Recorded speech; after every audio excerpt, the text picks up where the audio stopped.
Do I need to say my name? Okay. So I think an important question to ask is, if the training and education and those types of things happen, does that get the residents feeling more confident in the leadership that they have? Is the leadership something that can be taught through training and education? Or do you have to scrap it and start all over for what it sounds like a third time, if not more? So I think some of those are important questions to ask, again, from a problem-solving standpoint. What is it that needs to happen so that leadership and those working underneath are confident, and also the town can feel confident? Thank you.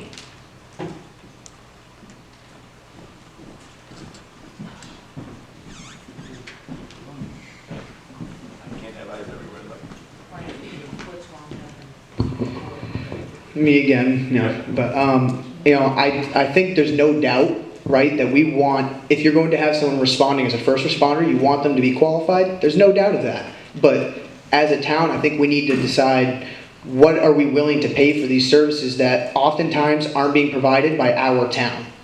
Because oftentimes Bristol and Franklin are there first, or the ones providing these services. So why should we be footing the bill for us to have this department? And don't get me wrong, I support us having firefighters, right? My dad in the 90s fought to have them paid. They should be paid to run into a burning building for us. But what are we doing paying money for services that aren't really providing any sense of security for us? I live on the mountain. I know if there's a fire at my house, the likelihood is Hill's not going to be there first. The people who are going to be saving me, if I get saved, are going to be in Bristol.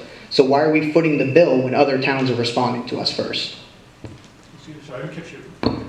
Pierre Guillot, Borough Road. Pierre, spell the last name? Guillotte.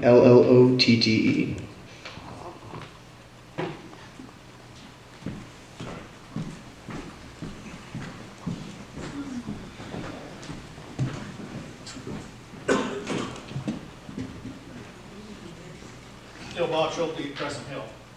Listen, you guys have said we need to put something together so we can present it at the town meeting. We can keep going back and forth here, but I think if you actually summarize it, we need to have some kind of committee put together. However you advertise it, put it out there, see who responds to be on it, to come up with qualifications for our chief. I don't think that's wrong what they were talking about as far as how they did it in the past with the firemen deciding who was going to be the chief, but you need to have some basic qualifications. It's about leadership. So you want this committee just to set standards for a chief? We've heard a lot of other things that people think that we should have qualifications for. And again, I'm just trying to. Well, I think part we've had two things going on here: fire and medical. Medical's already spelled out. That's already spelled out in the state laws as to what your qualifications have to be when you respond as a medical attendee. Whether AMR or EMT or paramedic, that's already spelled out in state law. My concern is on the fire side.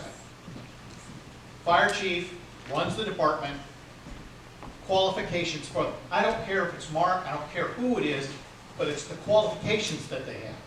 Like I said, mine's not personality, I'm not in this. But I want to know the person that's running it is qualified. And it's not just experience. As it's been said in here before, people have a lot more respect for somebody and will do more if they're qualified like they were. They've been through that training. They've done it. And you got the paper to prove it.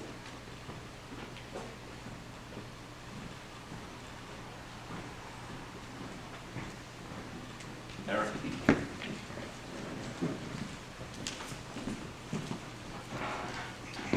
Eric Herb, Borough Road. I'm going to be a little repetitious. I would urge you not to have the committee come forward with just one recommendation, but to lay out what I think are 2 points of view and articulate the cost and the action items and the qualifications for the chief. and also the benefits that the town would receive, so that the town can have an informed discussion and choices to be made.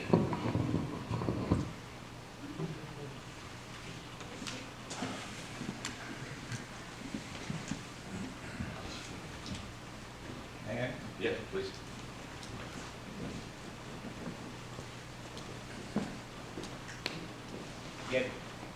Again, Bill Machado, 492 New Hampshire Route 3A. In adding to Matt, first, your father never got firefighter 1 or anything, did he?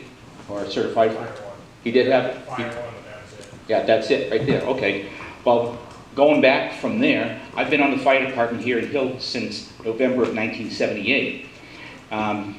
Before Tom Jacobs, before Jerry DeRocher, there was Doug Wilcox as chief, Paul Lovett as chief, and Steve Clement as chief. They had what is equal to now as firefighter 1, but it was testing back there, so effectively, you could say that they all had firefighter 1 to a point right there. It's just that the updates have come along right there. On a different note, I'm going to say it again. Everything to have, if you want minimal requirements for the chief, whatever you want, doesn't matter to me. You might want to even add in associate degree in money management too, because they got to run a budget too. Put it whatever you want right there. But when you put these requirements in, you write down required, this is what the chief has to be required, or a firefighter has to require to be a member right here. How much are you willing to spend on your taxes to pay for this?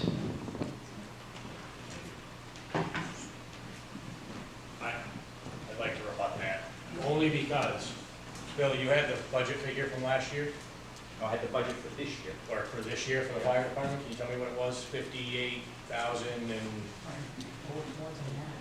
Just for the fire department, not for emergency management, because the fire department budget is where the payroll comes out of. $58,243. Which has stayed, I don't have town reports going back to when Paul and I were running the department. It hasn't increased that much, and they've been paid on call that entire time. I'm gonna echo what has been said.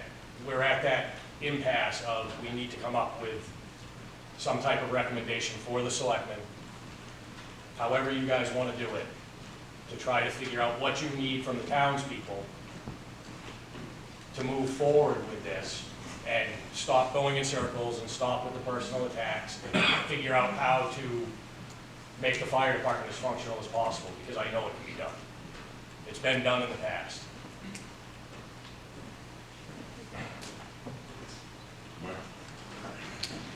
I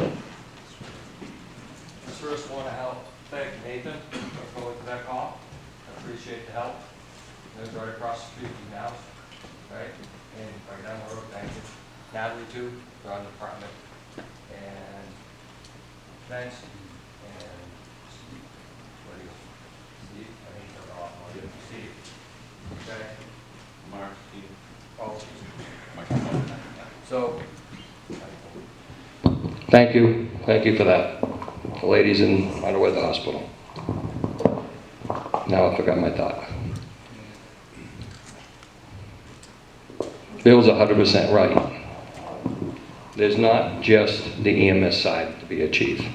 There's the budget. There's a lot going on. And mind you, that our budget is $2,000 less than it was last year. And there's been other budgets in the past that have been a lot more, that have been trying to get a lot more for it. So anyways, we're down $2,000. We're doing the same job we were doing again as deputy, firefighter, lieutenant, and deputy. The certified people came into this department, also with me. I was there. And I wish I could think of the other thing I was going to say. But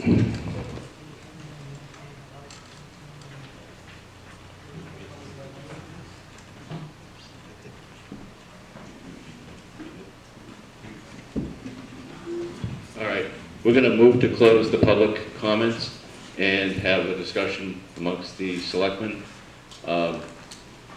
you're welcome to stay. I don't know how much you can hear, but we have a bunch of good suggestions. We're going to put the ideas together, and we'll come up with some kind of a plan. I can't tell you exactly what that is, but we'll have a plan going forward. Timeline? Oh, okay. I think they do well before that. Because we got budgeting, so we're gonna have to, it's gonna be the next, I would say, the next couple weeks, month. It's gotta be, probably within a month, we gotta be meeting. All right. Thank you, everyone, for attending. The public meeting is closed.